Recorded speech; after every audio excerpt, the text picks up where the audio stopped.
क्या आपका भी एडमिशन एक डॉक्यूमेंट्स के कारण जो है कैंसिल हुआ था? क्या आपका भी सिर्फ और सिर्फ एक छोटी सी डॉक्यूमेंट के कारण जो है आपको 1 साल इंतजार करना पड़ा? और क्या है वो डॉक्यूमेंट्स? क्या आपको भी एक डॉक्यूमेंट के कारण जो है अपनी सीट, अपने टॉप कॉलेज की सीट जो है गंवानी पड़ी थी? एक छोटी सी डॉक्यूमेंट, एक छोटी सी कागज के टुकड़े ने आपके 1 साल बर्बाद कर दिए, 1 साल पूरे के पूरे जो है बर्बाद कर दिए। तो दोस्तों, इन कौन कौन से वो डॉक्यूमेंट्स हैं, कौन कौन से वो जो कागज बोल सकते हो आप, और कौन कौन से वो जो हमारे लिए बेहतरीन, हमारे करियर के लिए जो है डिसाइडिंग फैक्टर बन जाते हैं एक पॉइंट में, एक समय में, वो कौन कौन से डॉक्यूमेंट्स हैं, वो कौन कौन से जो और भी दस्तावेज हैं जो आपको जमा करके रखना है, आपको इकट्ठा करके रखना है। आज की वीडियो में हम उसी दस्तावेज, उसी डॉक्यूमेंट को के बारे में जो है डिस्कस करने वाले हैं। क्योंकि पिछले साल एक हमारे दोस्त ने, और जो है बहुत सारे बच्चे होंगे जो हमें पता नहीं है, वो सिर्फ और सिर्फ एक डॉक्यूमेंट्स के कारण जो है उनका एडमिशन नहीं हो पाया, उनका जो है सीट गंवानी पड़ी उनको, और 1 साल फिर से इंतजार करना पड़ा। जी हाँ दोस्तों, हम बात करें महाराष्ट्र सीईटी का। क्या अगर आप महाराष्ट्र स्टेट से हो या फिर अदर देन महाराष्ट्र स्टेट से हो, आपको दोनों में डॉक्यूमेंट्स तो मैंडेटरी होते ही होते हैं। आपको सारे के सारे डॉक्यूमेंट्स जमा करने ही होंगे।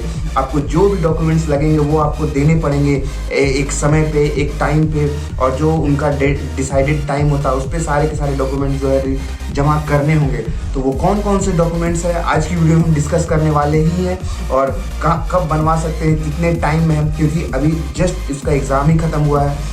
4 और 5 तारीख को महाराष्ट्र सीईटी का एग्ज़ाम था, तो जस्ट अभी एग्ज़ाम खत्म हुआ है दोस्तों। तो अभी हमारे पास 2 से 3 मंथ बाकी है पूरा काउंसिल, मतलब आप बोल सकते हो काउंसलिंग को फिनिश होने में। तो 2 मंथ्स तो मिनिमम आप लगेंगे, क्योंकि 20 दिन बाद तो इसका रिजल्ट ही आएगा। फिर जो है काउंसलिंग का डेट आएगा, फिर कैप 1 होंगे, फिर कैप 2 होंगे, फिर इसी तरीके से जो हमारे टाइम मिलेंगे। तो इसी टाइम को जो हम यूटिलाइज करना है। हमारे पास जो डॉक्यूमेंट्स नहीं है, मैं एक लिस्ट बताने वाला हूँ कि जो है 13 से 14 डॉक्यूमेंट्स चाहिए होते हैं। एक मिनिमम डॉक्यूमेंट्स की बात कर रहा हूँ मैं, और बढ़ भी सकते हैं, वो तो आपको पता चली जाएगी आने वाले टाइम में। आने वाले जैसे जैसे डेट बढ़ेगा, महाराष्ट्र सीईटी की सेल की तरफ से जो है नोटिफिकेशन जारी करते रहेंगे। तो दोस्तों, ये सब डॉक्यूमेंट्स जो है आप रेडी करवा लेना। अगर महाराष्ट्र स्टेट से हो तो आपको ज़्यादा डॉक्यूमेंट्स की ज़रूरत पड़ती है अदर देन महाराष्ट्र स्टेट से, क्योंकि अदर देन महाराष्ट्र स्टेट वाले तो सारे जो है जनरल कैटेगरी में ही माने जाते हैं। लेकिन जो महाराष्ट्र स्टेट के लिए वो EWS में आते हैं, OBC में आते हैं, ST में आते हैं, SC में आते हैं, तो उनको ज़्यादा बेनिफिट्स भी मिलता है, तो उनके लिए ज़्यादा डॉक्यूमेंट्स की रिक्वायरमेंट होती है। तो दोस्तों, आप जो है ये सब सारे डॉक्यूमेंट्स पहले से बनवा के रखो, पहले से रेडी करके रखो। बहुत सारे डॉक्यूमेंट्स में जो है आपको डेट दिए रहते हैं कि 1 अप्रैल के बाद लगेगा, या फिर एक पर्टिकुलर डेट दिया रहता है। तो ये सब डॉक्यूमेंट्स जो आप करंट में फिर से बनवा लो। ज़्यादा समय नहीं, 1 मंथ है, 1.5 मंथ में ये सारे जो है आपके पास आ जाएंगे। तो आप आराम से बैठ सकते हो, क्योंकि दोस्तों बहुत दिक्कत होती है अगर आप डॉक्यूमेंट्स टाइम पे सबमिट नहीं करोगे तो आपका एडमिशन तक कैंसिल हो सकता है। क्योंकि महाराष्ट्र सीईटी के सेल वालों का भी कोई गलती नहीं है इसमें, उनको भी जो कॉलेजेस हैं जितने, उनको भी सबमिट करना पड़ता है डॉक्यूमेंट्स जो है महाराष्ट्र गवर्नमेंट को एक टाइम पे, तभी जो है वहाँ से उनका रजिस्ट्रेशन, या फिर जो कॉलेज में अगर आप एडमिशन लेते हो तो सारी चीज़ें वहाँ से वहीं से मैनेज होते हैं। तो ये सब जो मैंडेटरी डॉक्यूमेंट्स हैं, ये सब तो आपको जमा करने ही करने हैं। तो आइए देखते हैं कौन कौन से जो डॉक्यूमेंट्स हैं जो हमें रिक्वायरमेंट पड़ती है। तो चलिए, तो documents required for MCA admission. तो दोस्तों, जो हमारा पहला डॉक्यूमेंट्स है वो MCA CET qualifying examination score card, जो आपको रिजल्ट निकलेगा अभी 20 दिन बाद, जो रिजल्ट निकलेगा तो आपको सबसे पहले तो वो रखना है। आप एक फाइल बना लेना, एक मोटी फाइल बना लेना। ये सब सारे जो पहले से आप इंतजाम करके रखना। ये सब डायरेक्ट जाके आपको काउंसलिंग में देना पड़ता है।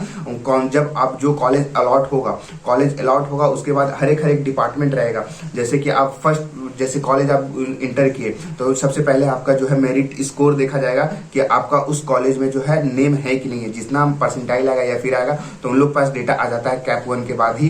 तो आपको देखा जाएगा कि आप इस कॉलेज में जो है आपका नेम है कि नहीं। सबसे पहले नेम देखा जाएगा, फिर जो है आपका डॉक्यूमेंट चेक होगा। तो हर एक बेंचेस लगे हुए रहते हैं, हर एक टीचर्स लगे हुए रहते हैं अलग अलग जगह पे। जैसे यहाँ पे आपका 10-12 का मार्क्स देखा जाएगा, तो यहाँ डोमिसाइल का मार्क्स देखा जाएगा। और यहाँ पे इस तरीके से बहुत सारे फेजेस में जो है एडमिशन होता है, बहुत सारा फेजेस में डॉक्यूमेंट का चेकअप होता है। तो आप ये सब बातों का ध्यान रखना। तो पहला है MCA CET qualifying examination score card. सबसे पहले आपको यही डॉक्यूमेंट लगेंगे।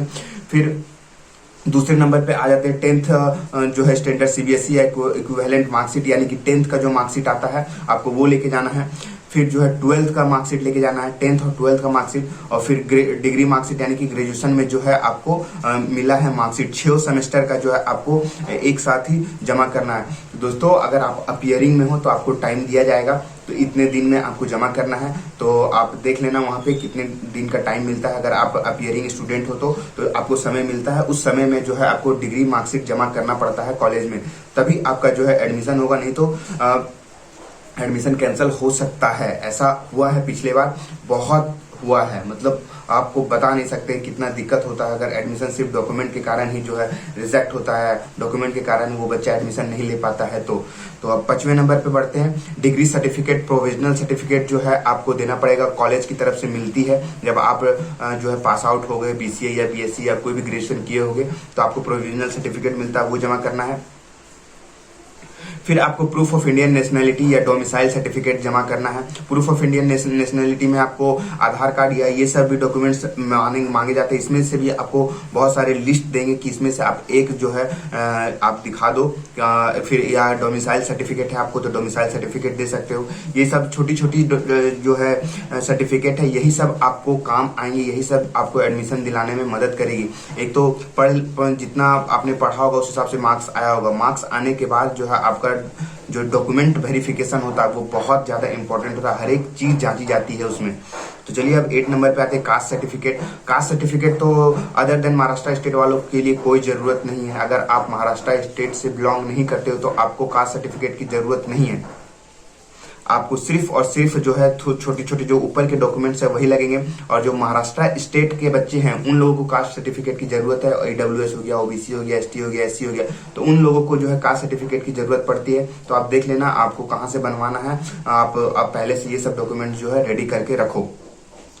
फिर कास्ट वैलिडिटी सर्टिफिकेट, वैलिडिटी जैसा कि मैंने पहले बोला कि आपको एक टाइम दिया हुआ रहता है कि इससे पहले वाले हमें सर्टिफिकेट नहीं चाहिए, इसके बाद वाले ही सर्टिफिकेट हमारे चाहिए।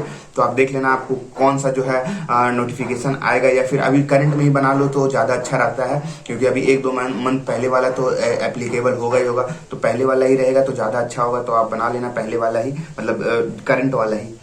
10वें नंबर पे नॉन क्रीमी लेयर सर्टिफिकेट, तो ये OBC के लिए होता है क्रीमी लेयर और नॉन क्रीमी लेयर सर्टिफिकेट। तो अगर आप एलिजिबल हो इसमें तो आप देख लेना। ये सब में जो छूट मिलता है दोस्तों महाराष्ट्र स्टेट वालों बच्चों के लिए, फी में बहुत ज़्यादा कम हो जाता है, जैसे बहुत ज़्यादा कम होता है फीस में। फिर स्कॉलरशिप में ये सब सारे डॉक्यूमेंट्स स्कॉलरशिप में भी काम आते हैं, तो आप देख लेना। 11वें नंबर पे special economy backward class certificate, तो इफ एप्लीकेबल इसीलिए लिखा गया कि अगर आप एप्लीकेबल हो या महाराष्ट्र स्टेट के बच्चे हो या फिर आप इसमें बिलोंग करते हो, कैटेगरी में बिलोंग करते हो, तभी आपको ये सब डॉक्यूमेंट्स बनवाने हैं। Special economy backward class certificate ये आपको देखना है।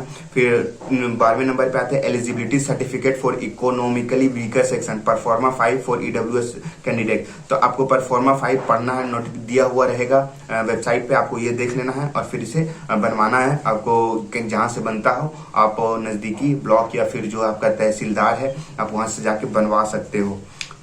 फिर any other relevant documents as for specific cases, अगर आप कोई स्पेसिफिक केसेस से बिलोंग करते हो, EWS हो गया या फिर और कुछ छूट लेना चाहते हो, महाराष्ट्र स्टेट के बच्चे हो और महाराष्ट्र गवर्नमेंट जो है आपके लिए एप्लीकेबल है कि आपको इस डॉक्यूमेंट को देने के बाद आपको ये छूट मिलने वाली है, तो यार आप बनवा लेना वो डॉक्यूमेंट भी। तो ये सब डॉक्यूमेंट जो है आपके लिए मैंडेटरी है। ये देखिए इतने सारे डॉक्यूमेंट्स दिए गए हैं, आप इसे देखना और फिर लिख लेना कहीं पे और ये डॉक्यूमेंट का टिक मारते जाना दोस्तों कि आपके पास कौन कौन से डॉक्यूमेंट है, कौन कौन से हमें बनवाना है। और अभी से लग जाओ क्योंकि एग्जामिनेशन तो खत्म हो गया, अब आपको कुछ करना नहीं है। जो करना है वो CT सेल वाले करेंगे और आपका स्कोर कार्ड डिसाइड करेगा कि आपको कौन सा कॉलेजेस में जाना है। और अगर आपने सिर्फ महाराष्ट्र CT के बेसिस पे ही आपको एडमिशन लेना है तो आपको तो टेंशन लेने की बात है ही नहीं। आप सिर्फ अब डॉक्यूमेंट रेडी करो और जो प्रोसेस होता है वो रेडी करो और वेट करो रिजल्ट आने का। तो बस ये कुछ जानकारियां थी डॉक्यूमेंट से रिलेटेड, आपको आई होप समझ में आ गई होगी और डॉक्यूमेंट से रिलेटेड सारी कंफ्यूजन जो हमने दूर करने की कोशिश की है। तो इतने ही सारे डॉक्यूमेंट्स लगते हैं और ज्यादा नहीं लगते हैं कुछ, और जैसे जैसे कुछ इंक्लूड होगा तो आपको पता चल ही जाएगा, मैं बताऊंगा या फिर जो है आपको नोटिफिकेशन पे आ ही जाएगा, उनके वेबसाइट पे डाल दिया जाएगा। तो ये सब छोटी छोटी जानकारियां थी जो हमने आपको दी इस वीडियो के थ्रू। तो आई होप आपको ये वीडियो अच्छा लगा होगा, कुछ इन्फॉर्मेशन जरूर मिली होगी। और महाराष्ट्र से रिलेटेड हमने एक जो है सीरीज स्टार्ट किया है, पूरा एडमिशन प्रोसेस तक ये चलेगा। हर एक नए नए टॉपिक से, छोटी छोटी टॉपिक से हम वीडियो लाने की कोशिश करेंगे और आपको क्लियर करने की कोशिश करेंगे, क्योंकि बहुत सारे कंफ्यूजन होते हैं उस एग्जाम में, उस काउंसलिंग में, कैट के प्रोसेस में। तो बहुत वेरियस तरीके से इसका जो है एग्जामिनेशन मतलब प्रोसेस होता है। तो मैंने पिछले साल पूरे अच्छे तरीके से सारे कवर किए थे, तो हमें पता है कि कौन से कितने टाइम में होता है, कब होता है। तो ये सब सारी जानकारी जो मैं आपके साथ शेयर करूंगा पर डे के हिसाब से, जैसे जैसे बीतेगा दिन मैं आपके सामने आता रहूंगा। तो बस हमारे आपसे एक ही रिक्वेस्ट है कि हमारे चैनल के साथ जुड़े रहना, और अगर आप नए हो तो हमारे चैनल को जरूर से जरूर सब्सक्राइब कर देना, और वीडियो अच्छा लगा तो लाइक कर देना दोस्तों। तो थैंक यू, मिलते हैं नेक्स्ट वीडियो में, तब तक के लिए बाय।